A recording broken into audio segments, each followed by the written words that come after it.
오늘 하나님께서 우리에게 주신 말씀은 마가복음서 1장 15절 말씀입니다. 마가복음서 1장 15절 우리 한 목소리로 함께 합독하도록 하겠습니다. 마가복음서 1장 15절 함께 합독하겠습니다. 시작. 때가 찼다. 하나님의 나라가 가까이 왔다. 회개하여라. 복음을 믿어라. 우리 한 번 더 읽겠습니다. 시작. 때가 찼다. 하나님의 나라가 가까이 왔다. 회개하여라. 복음을 믿어라. 아멘. 오늘 갑자기 이렇게 온라인으로 예배 드리게 되어서 참 아쉽습니다. 우리 교회 학교도 그렇고 다 예배 드릴 준비를 하고 있었는데 어떻게 할까 이제 고민이 많았었지만 또 이에 대해서 우리 교육자 중에 또 말씀하신 분도 계시고 또 우리 어제 총목자 연합 수련회가 있었는데 우리 목회자들도 우리 담임 목사님 부부들 같이 6겹줄 모임을 했습니다. 거기서 이런 이제 고민을 털어놨을 때 귀한 조언들을 이제 해주셔서 이렇게 하는 것이 맞겠다 해서 이렇게 이제 오늘 온라인으로 갑자기 예배 드리게 되었습니다. 널리 양해해 주시고 우리 모두를 위한 것이라는 그런 그 마음을 가지시고 서로 이제 격려하면서 나갔으면 좋겠습니다. 오늘 원래 원로 목사님께서 이제 설교하시는 시간인데 갑자기 온라인으로 변경이 되면서 또 이게 제가 설교하게 되었습니다. 이제 순종하는 마음으로 이 자리에 섰습니다. 지난 재직 수련회 때 주제가 하나님 나라의 복음이었습니다. 하나님의 나라는 예수님께서 전하신 이 복음의 핵심이기도 하고요.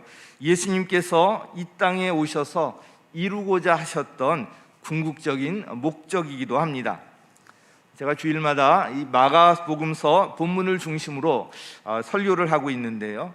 이 설교할 때마다 사실은 이 하나님의 나라에 대해서 한번 먼저 이렇게 좀 설교를 하고 하는 게 좋겠다는 그런 이제 생각을 갖고 있었습니다. 복음서 전체를 꿰뚫고 있는 것도 이 하나님의 나라이기 때문에 이 복음서를 제대로 이해하기 위해서는 하나님 나라에 대한 이해가 꼭 필요하기 때문입니다.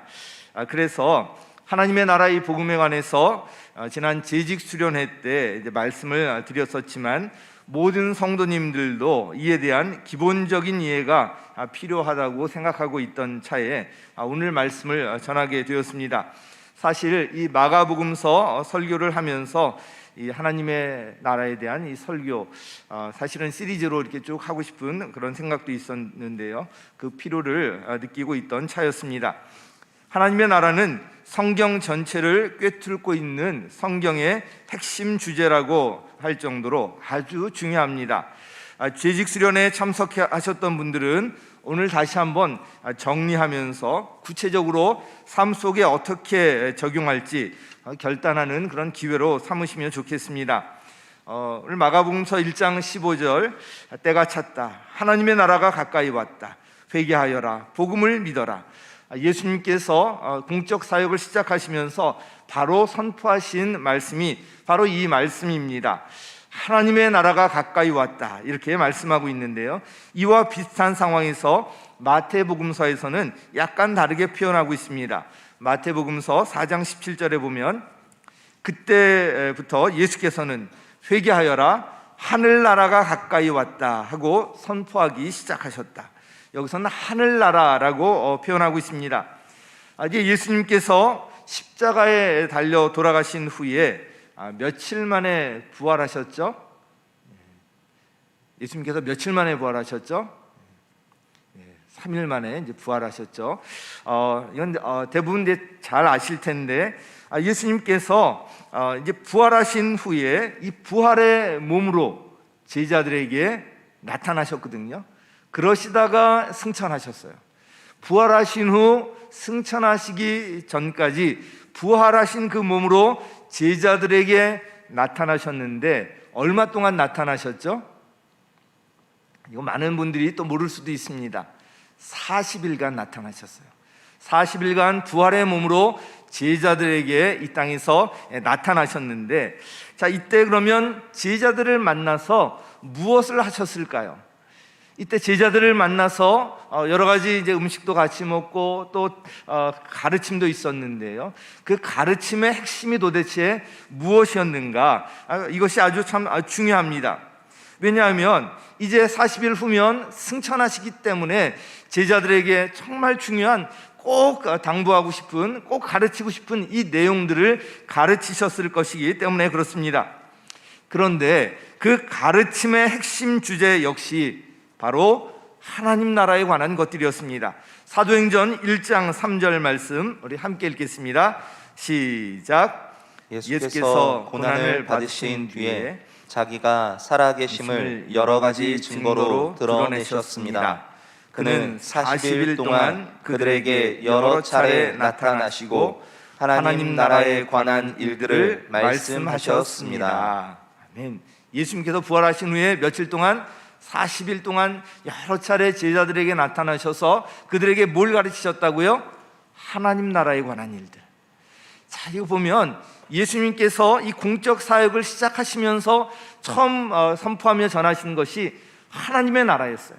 하나님의 나라, 이걸 선포하셨고요.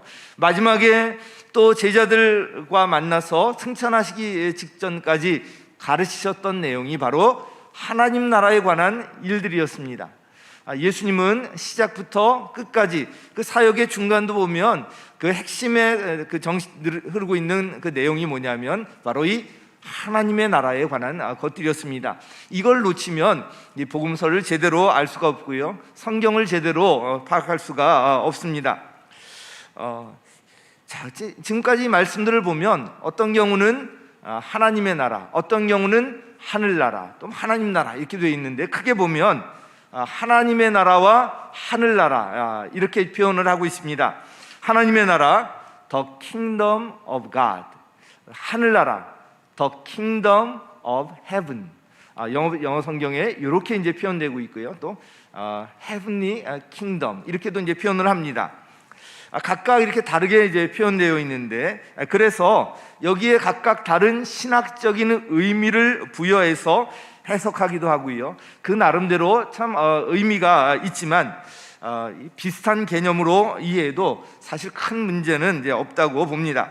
어떻든 이 하나님의 나라, 또 하늘나라, 뭐 천국 이런 개념의 핵심은 한마디로 말하면 하나님께서 다스리시는 나라예요. 자, 하나님 나라의 가장 중요한 핵심은 뭐냐면 하나님의 통치, 하나님의 다스림입니다. 자, 어떤 나라요? 하나님의 통치, 하나님의 다스림이 있는 나라, 그것이 바로 하나님 나라의 핵심입니다. 그래서 이 나라는 이 세상에 우리가 살고 있는 이 세상 나라와 대비되는 개념으로요, 우리 구원받은 하나님의 자녀들, 곧 우리 자신이잖아요. 우리들이 속하는 그런 나라라고 이해하시면 됩니다. 하나님의 이 나라와 관련해서 핵심적 내용을 좀 적용과 관련해서 좀 살펴보려고 합니다. 먼저 하나님의 나라가 뭔지 알아야 되죠. 우리 그래서 같이 한번 읽겠습니다. 첫 번째, 시작. 하나님의 나라가 무엇인가? 하나님의 나라가 어떤 것인가? 이 성경에서도 이 바리새파 사람들이 예수님에게 이런 이제 질문을 하는데, 그래서 여기에 대해서 우리가 먼저 알아야 될 것입니다. 저는 처음부터 신학을 한 것은 아니고요, 학부에서는 법학을 전공했습니다. 법학을 전공하다 보니까 자연스럽게 고시 공부, 사법고시 준비를 하게 되었는데, 그러다 보니까 늦게 신학을 했습니다. 신학대학원에 들어가서 배우는 모든 내용들이 아주 새로웠습니다. 저는 컴퓨터도 그때 경험하지 못했었기 때문에 이 컴퓨터로 숙제를 제출해야 되는 과제물 이것도 굉장히 아주 낯설고 어색했고요. 신학 용어들 하나하나도 참 이해하기가 쉽지 않았는데, 그 중에 하나가 바로 이 하나님의 나라였습니다. 뭔가 수업 시간에 보면 이 하나님의 나라에 대해서 교수님이 언급하고 굉장히 중요하다고 강조하고 계시는 것 같은데, 저에게는 아주 모호하게 이렇게 느껴졌습니다. 도대체 교수님께서 말씀하시는 하나님의 나라가 뭔지 이해할 듯 하면서도 이해가 잘 안 되었고요. 참 손에 잡히지가 않았습니다. 예수님께서 이 공생의 사역을 시작하시면서 전하셨고 나중에 부활하신 후 승천하시기 전에 제자들에게 나타나셔서 그렇게 가르치셨다면 아주 중요한 것일 텐데 도대체 이 하나님의 나라가 무엇인지 구체적으로 이해되지 않아서 참 답답했던 기억이 납니다. 그런데 제가 잘 이해할 수 없었던 이유를 나중에 이 누가복음서를 읽으면서 깨닫게 되었습니다. 하나님의 나라가 언제 오느냐고 이 바리새파 사람들이 질문했을 때 예수님께서는 다음과 같이 대답하셨습니다. 우리 누가복음서 17장 20절 하반절부터 21절까지 함께 읽겠습니다. 시작. 하나님의 나라는 눈으로 볼 수 있는 모습으로 오지 않는다. 또 보아라, 여기에 있다 또는 저기에 있다 하고 말할 수도 없다. 보아라, 하나님의 나라는 너희 가운데에 있다. 자, 예수님께서 이렇게 말씀하셨는데 하나님의 나라는 눈으로 볼 수 있는 그런 이제 모습으로 오지 않는다는 거예요. 하나님의 나라가 여기에 있다 또는 저기에 있다 이런 장소로 딱 특정해서 지정해서 오는 것도 아니라고 이제 말씀하고 있습니다. 그러시면서 하나님의 나라는 너희 가운데 있다. 너희 가운데 있다 말씀하고 있습니다. 하나님의 나라를 이해하기 위한 핵심이 바로 여기에 있습니다. 얼른 이해되지 않을 수도 있지만 이 말은 관계를 전제로 하는 말입니다.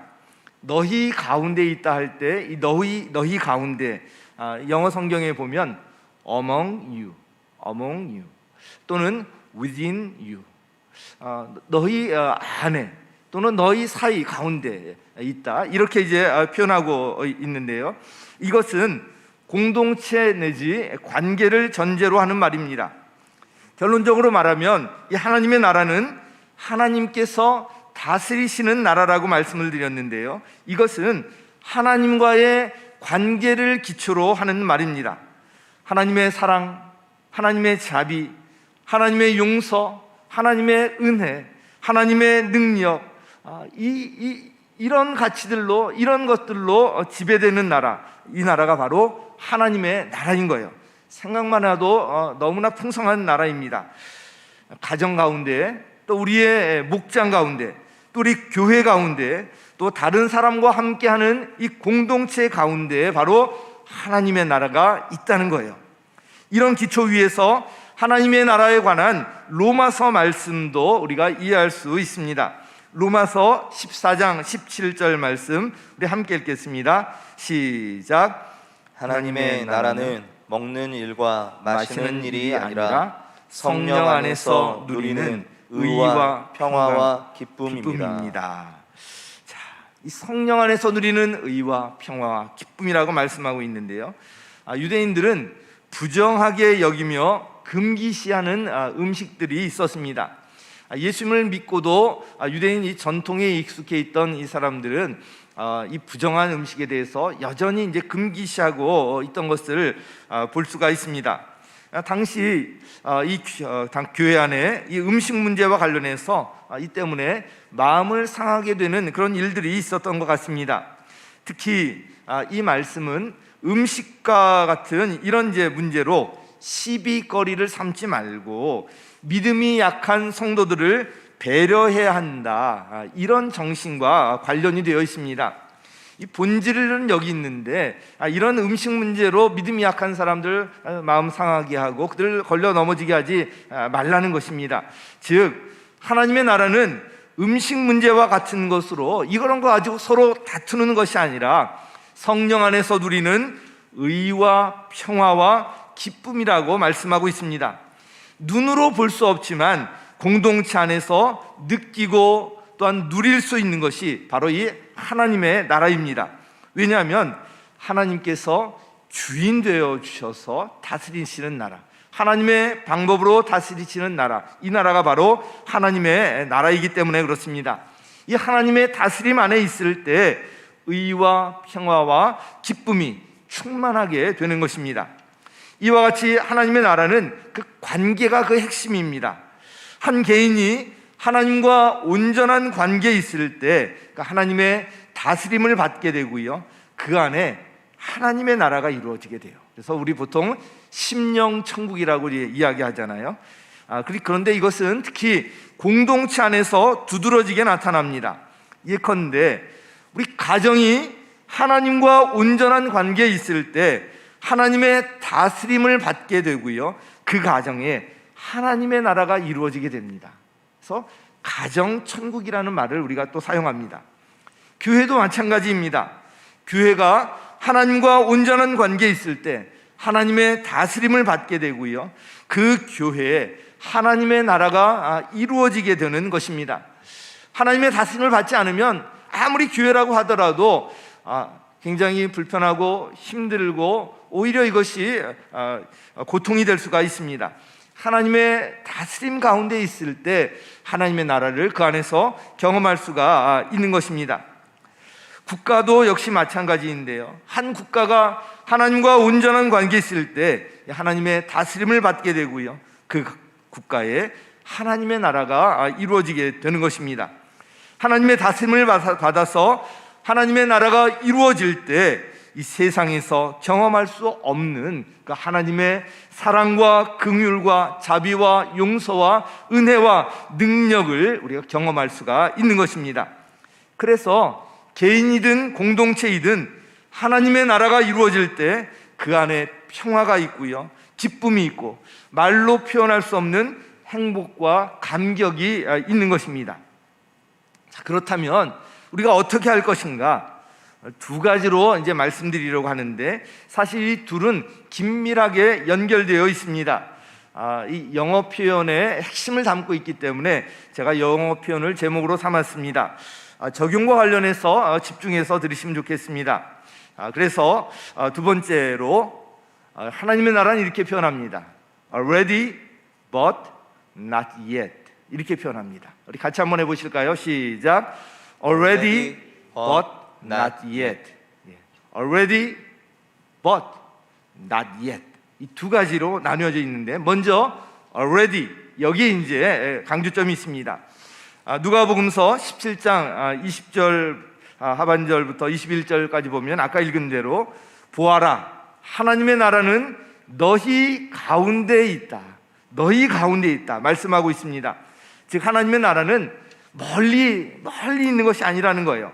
바로 지금 우리의 삶 속에서 그 관계 안에서 경험할 수가 있다는 것입니다. 하나님의 나라는 하나님이 다스리시는 나라, 즉 하나님과 온전한 관계에서 누릴 수 있다고 말씀을 드렸습니다. 하나님과의 이 관계에서 누리는 것이기 때문에 이 땅에서도 얼마든지 맛보고 누릴 수가 있는 것입니다. 하나님과 관계에서 누리는 것이기 때문에 우리가 온라인으로 예배드리는 이 가운데서도 얼마든지 하나님의 나라를 경험할 수가 있습니다. 코로나19로 굉장히 답답하고 힘든 상황 가운데 있지만 그런 가운데서도 하나님의 나라를 경험할 수가 있습니다. 질병으로 고통받으면서 병원에 입원해 있고 정말 불치의 질병으로 고통받고 있다고 하더라도, 그러나 하나님과의 관계가 온전한 관계에 있다면 그 가운데서도 이 하나님의 나라를 경험할 수가 있습니다. 그러니까 이 얼마나 참 놀라운 것입니까? 그래서 이것이 하나님 나라의 복음이라고 말씀하고 있는 것입니다. Already but not yet. 하나님 나라에 대한 신학적 표현인데 짧지만 아주 핵심을 담고 있습니다. 하나님의 나라는 너희 가운데에 있다. 즉 이미 와 있다는 거예요. 벌써 와 있다는 거예요. Already, 이미 와 있다. 그런데 아직 완성되지 않았다는 거예요. Not yet, not yet. 아직 완성되지 않았다. 언제 그러면 완성되는가? 바로 죽음이란 관문을 지나면서 궁극적으로는 예수님께서 다시 오실 때 이 하나님의 나라가 완성됩니다. Already, 예수님께서는 하나님의 나라가 너희 가운데 이미 와 있다고 말씀하고 있습니다. 그러니 지금 그 하나님의 나라를 너희 가운데서 누리며 살라는 거예요. 하나님의 나라는 죽어서만 경험하는 것이 아니라 이 땅에서도 경험할 수가 있다는 것입니다. 자, 그러면 이미 와 있는 이 하나님의 나라를 우리가 어떻게 경험할 수 있을까요? 한마디로 말하면 성경에 나와 있는 대로 하면 돼요. 성경대로 하면 되는 것입니다. 성경대로, 예수님의 말씀대로 할 때, 그렇게 살아갈 때 하나님의 나라를 우리의 삶 속에서도, 이 현재의 삶 속에서도, 이 땅에서 삶 가운데서도 우리가 경험하며 살 수가 있는 것입니다. 성경에서는 그 하나님의 나라를 경험하며 사는 길을 구체적으로 제시해주고 있는 것입니다. 성경 말씀은 우리의 삶과 동떨어진 추상적인 것, 형이상학적인 것이 아니라는 것입니다. 우리의 실제적인 삶과 밀접하게 관련되어 있는 아주 실제적이고 실천적인 것입니다.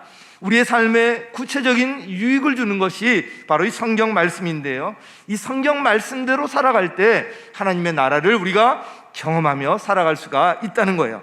몇 구절만 인용해 보도록 하겠습니다. 우리 요한복음서 13장 34절 우리 함께 읽겠습니다. 시작. 이제 나는 너희에게 새 계명을 준다. 서로 사랑하여라. 내가 너희를 사랑한 것 같이 너희도 서로 사랑하여라. 서로 사랑하며 살라고 말씀하고 있습니다. 예수님께서 직접 하신 말씀입니다. 근데 어떻게 사랑하라고요? 내가 너희를 사랑한 것 같이 너희도 서로 사랑하여라. 예수님께서 우리를 어떻게 사랑하셨습니까? 우리가 사랑할 만해서 사랑하셨습니까? 그렇지 않아요. 그럼에도 불구하고 우리가 죄인이었을 때 예수님께서 우리를 사랑해 주셨는데 어떻게 사랑하셨어요? 십자가에서 목숨을 희생하기까지 우리를 사랑하셨어요. 내가 너희를 이렇게 사랑한 것처럼 너희도 그렇게 사랑하며 살라는 거예요. 골로새서 3장 13절 우리 같이 읽겠습니다. 시작. 누가 누구에게 불평할 일이 있더라도 서로 용납하여 주고 서로 용서하여 주십시오. 주님께서 여러분을 용서하신 것과 같이 여러분도 서로 용서하십시오. 자, 누가 누구에게 불평할 일이 있어요. 그런 불평할 일이 있더라도 그냥 서로 용납하여 주고 용서하여 주라고 말씀하고 있습니다. 어떻게? 주님께서 우리를 용서하신 것과 같이 그렇게 용서하라고 말씀하고 있습니다. 예수님께서는 죄인을 용납하시고 용서해 주셨습니다. 죄는 미워하시지만 죄인은 용납하셨습니다. 세리와 죄인들 그 당시에 다 따돌림을 받고 있었지만 그들을 용납하시고 받아들이시고 함께 식사하며 나는 의인을 부르러 온 것이 아니라 죄인을 부르러 왔다, 이렇게 또 말씀을 하셨습니다. 용서하고 용납하는 것, 이것이 바로 우리가 성경대로 사는 모습입니다. 또한 요한복음서 13장 14절 우리 함께 읽겠습니다. 시작. 주이며 선생인 내가 너희의 발을 씻겨 주었으니 너희도 서로 남의 발을 씻겨 주어야 한다. 너희도 서로 남의 발을 씻겨 주어야 한다. 그러기 전에 예수님께서 먼저 제자들의 발을 씻겨 주셨어요. 수건을 허리에 두르고 무릎을 꿇고 완전히 종이 되어서 제자들의 발을 씻겨 주셨습니다. 그리고 내가 이렇게 한 것처럼 너희도 이렇게 하라고 말씀하셨어요. 이 말씀의 핵심은 뭐예요? 서로 섬기며 살라는 거예요. 서로 종이 되어 섬기라는 이야기예요.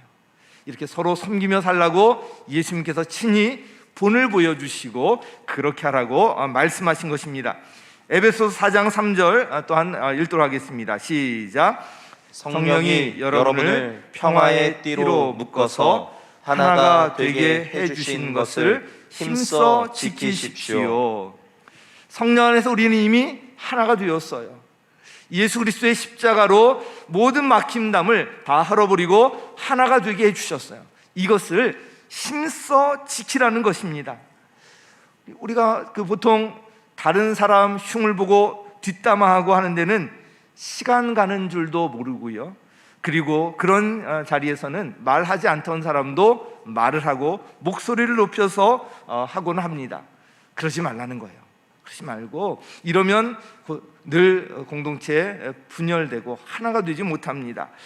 다른 사람 용납하고 용서하면서 하나가 되는 공동체를 이루라는 이야기입니다. 이미 하나가 되게 해주신 것을 힘써 지키라고 말씀하고 있습니다. 빌립보서 2장 또 14절 같이 읽겠습니다. 시작. 무슨 일이든지 불평과 시비를 하지 말고 하십시오. 자, 불평과 시비를 하지 말라고 한 다음에 이어서 감사의 찬말을 하라고 말씀하고 있습니다. 불평과 시비, 이 코로나19 상황 가운데서도 우리 가운데 이런 마음이 있을 수가 있어요. 왜 이렇게 온라인으로 예배 드려야 하는가? 그냥 이 자리에 다 나와서 예배 드리지 왜 이렇게까지 해야 되는가? 이 불평이 있을 수가 있고요. 도대체 왜 이렇게 우리가 해야 되는가? 금지하지도 않았는데 왜 우리 스스로 이렇게 먼저 해야 하는가? 이런 이제 생각을 갖는 분도 계실 것입니다. 그러나 이런 가운데서도 불평과 시비를 하지 말고 하라는 것입니다. 서로 이해하고 감사의 참말을 할 때 하나님의 나라가 바로 그 자리에, 그 가운데 임한다는 거예요. 그리고 하나님의 나라를 경험하고 그렇게 원하면서도 경험하지 못하는 이유가 바로 여기에 있는 거예요. 성경대로 하지 않기 때문에 그렇습니다. 머리로만 알고 가슴으로 내려오지 아니하고 삶은 완전히 동떨어진 삶을 살아가는 여기에 이제 문제가 있는 것입니다. 지금까지 드린 이 말씀들을 보면 아주 필요하고 좋은 말씀들이지만 이렇게 사는 것이 그렇게 쉬운 일이 아닙니다. 우리의 본성을 거스리는 것들이기 때문에 그렇습니다. 그러나 우리 안에 성령님께서 계시잖아요. 우리 안에 성령님께서 계시면서 우리를 도와주시잖아요.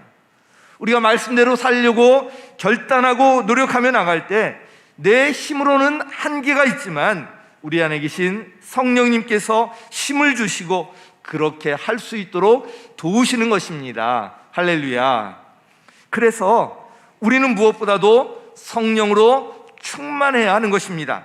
에베소 5장 18절에도 보면 술에 취하지 마십시오. 거기에는 방탕이 따릅니다. 성령의 충만함을 받으십시오.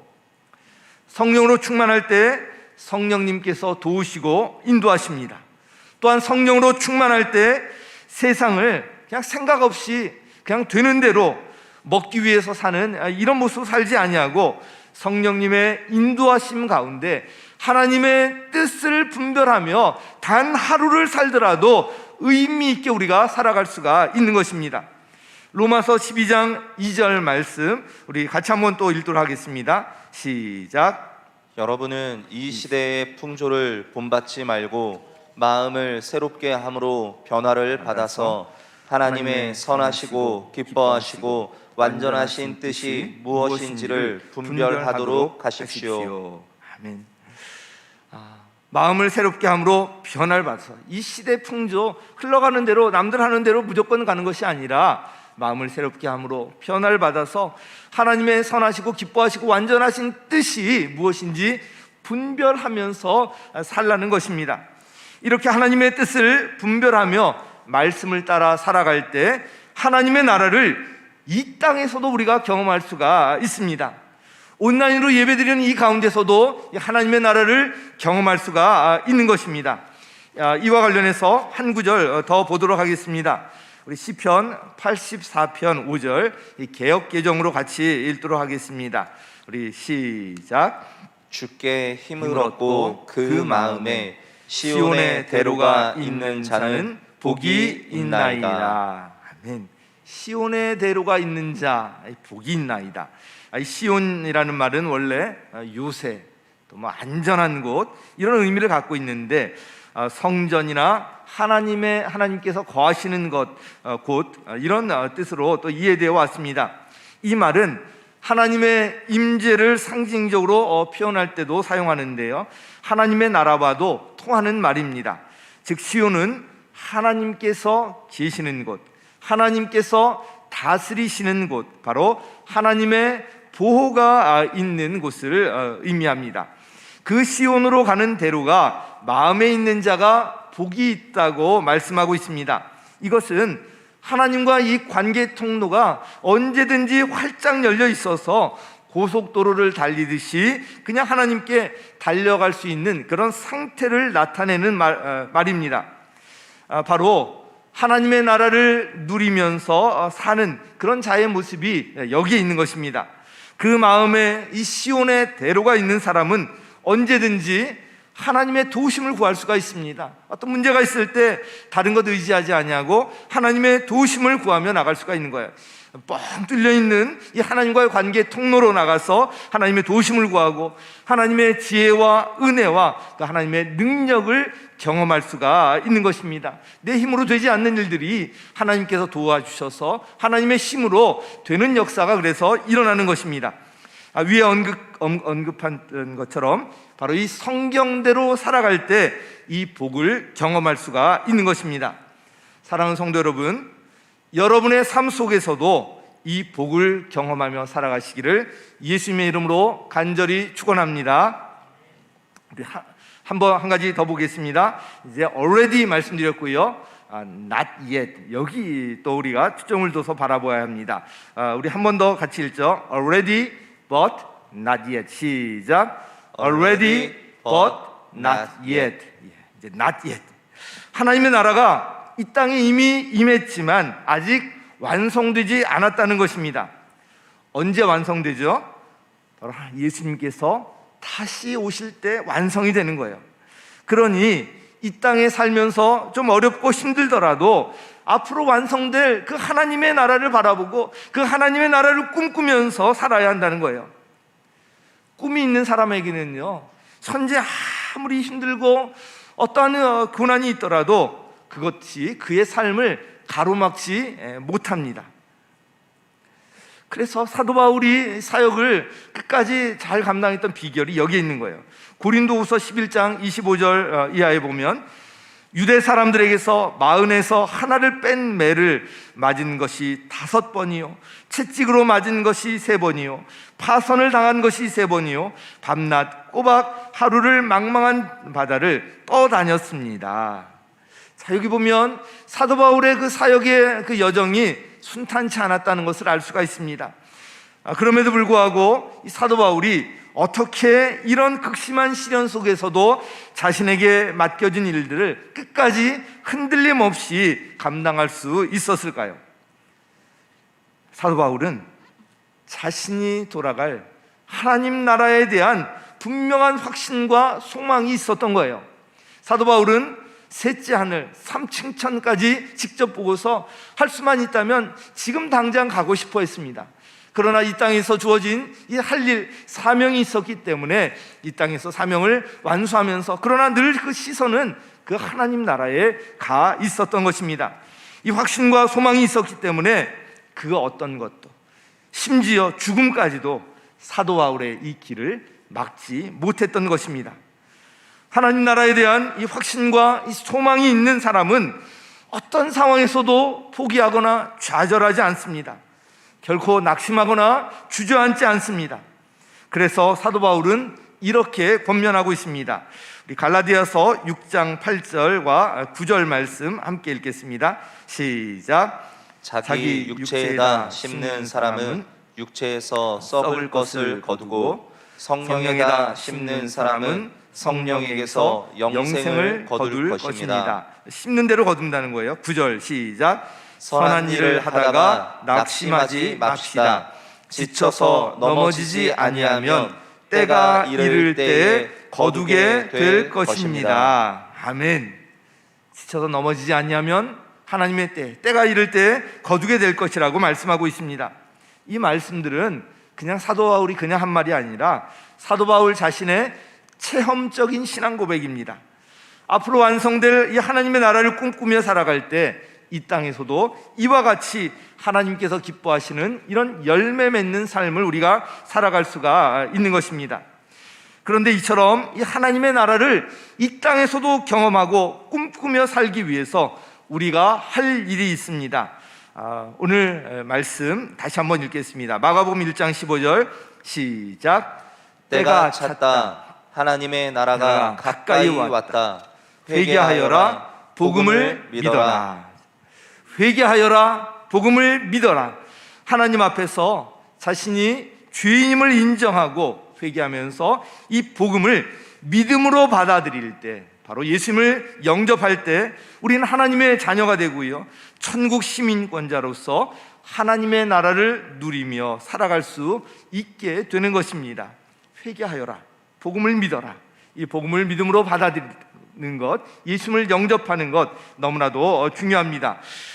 우리가 하나님의 나라가, 하나님의 자녀가 이렇게 해서 되었다면 우리의 삶의 목표는 분명합니다. 흔들림이 있을 필요가 없습니다. 우리의 삶의 목표는 바로 영원한 하나님의 나라인 것입니다. 그래서 고린도전서 15장 58절 이렇게 말씀하고 있습니다. 같이 읽겠습니다. 시작. 그러므로 나의 사랑하는 형제 자매 여러분, 굳게 서서 흔들리지 말고 주님의 일을 더욱 많이 하십시오. 여러분이 아는 대로 여러분의 수고가 주님 안에서 헛되지 않습니다. 힘들고 어렵더라도 흔들리지 말고 굳게 서서 이 하나님 나라의 일, 주님의 일을 많이 하라고 하고 있습니다. 바로 여러분의 이 수고가 결코 헛되지 않을 것이라고 말씀하고 있습니다. 이 땅에서의 삶이 끝이 아닙니다. 우리에게는 돌아갈 본향이 있습니다. 그곳에서 주님께서 우리를 기다리시고 반갑게 맞아주실 것입니다. 그곳에서 주님과 함께 완전히 새로운 영원한 삶이 시작이 됩니다. 그러므로 이 땅에 사는 동안에도 우리는 장차 돌아갈 하나님의 나라를 준비하면서 정말 의미 있게 인생을 살아가는 것, 이것이 지혜로운 삶의 모습입니다. 이것이 사도 바울의 이 땅에서의 삶의 태도였고요, 이 확신과 소망이 있었기 때문에 주님 안에서 헛되지 않는 일, 다 사라지지 않고 영원히 남는 일, 즉 복음을 위해서 죽음을 무릅쓰고 평생 헌신했던 것입니다.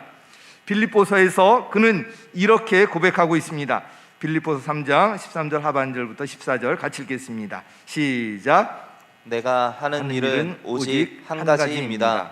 뒤에 있는 것은 잊어버리고 앞에 있는 것을 향하여 몸을 내밀면서 그리스도 예수 안에서 하나님께서 위로부터 부르신 그 부르심의 상을 받으려고 목표점을 바라보고 달려가고 있습니다. 아멘. 우리는 분명한 목표점이 있다는 거예요. 예수 그리스도 부르심의 상, 그를 향해서 몸을 내밀면서 나가자는 것입니다. 뒤의 것은 잊어버리고 몸을 내밀면서 나간다는 것입니다. 목표가 분명한 사람은 뒤를 돌아보지 않습니다. 목표점을 향해 달리는 사람은 뒤에 있는 것을 잊어버리고 앞을 향하여 몸을 내밀면서 달립니다.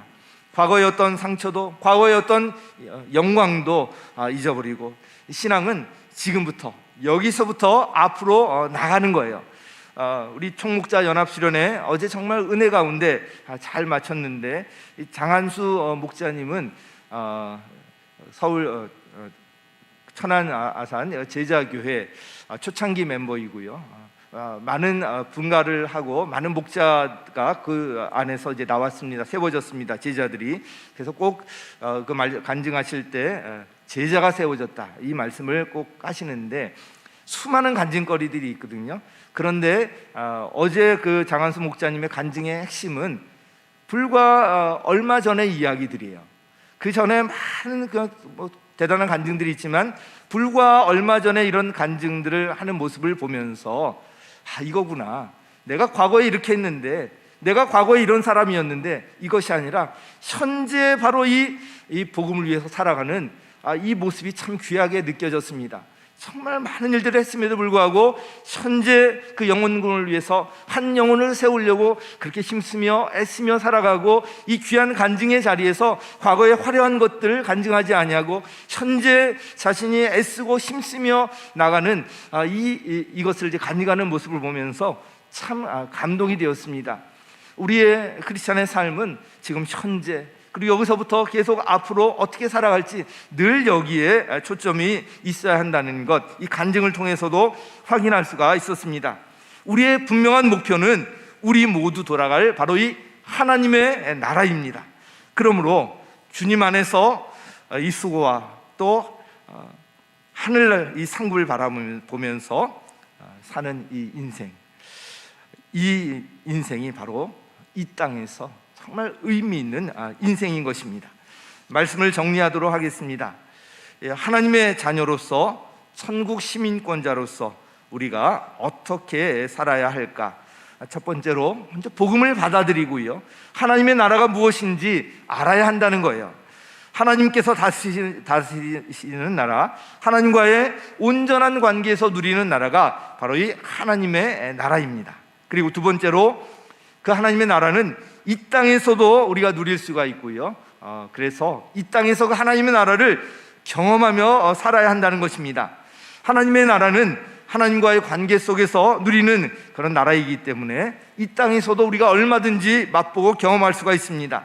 마음에 시온의 대로가 있는 사람이 누리고 경험할 수가 있습니다. 또한 중요한 것이 앞으로 완성될 이 하나님의 나라를 꿈꾸면서 살아야 한다는 것입니다. 우리의 목표는 이 땅이 아닙니다. 앞으로 돌아갈 본향이 우리 앞에 있습니다. 주님 안에서의 이 수고와 하늘 상급을 바라보면서 그 사는 인생, 그 인생이 바로 의미 있는 인생인 것입니다. 총목자 연합수련회 세 분이 간증을 해주셨는데 참 도전이 되었고요, 너무 마음이 풍성해졌습니다. 최영기 목사님 은퇴하신 이후에 저렇게 연세가 드셔서도 이 말씀을 저렇게 전하는 정말 하나하나 정말 버릴 것이 없는 그런 귀한 그런 말씀들을 들으면서 참 도전이 되었는데요, 그 내용도 보면 우리가 어떻게 해서 이 하나님의 나라를 이룰 것인가, 여기에 이제 향해 있습니다. 하나님께서 우리 교회를 주신 그 목적, 본질적인 목적, 교회의 본질적인 사명이 어디에 있는가? 바로 한 영혼을 구원해서 예수님의 제자를 삼아야 한다. 그래서 어떻게 하는가? 이 제자들과 함께 하나님의 나라를 이 땅에서도 이루고 또 천국에서 장차 완성하는 것, 이것이 예수님의 소원이고 꿈인 것입니다. 그래서 우리 교회가 할 일을 아주 분명하게 말씀을 해주셨고요, 또 우리가 바라봐야 할 것, 하나님의 나라에 대해서 분명하게 알 수가 있었습니다. 모두 이 하나님 나라에 관한 그런 삶을 이야기하고 나누었기 때문에 우리 가운데 기쁨이 있고 감동이 있고 충만한 은혜가 있었던 것입니다.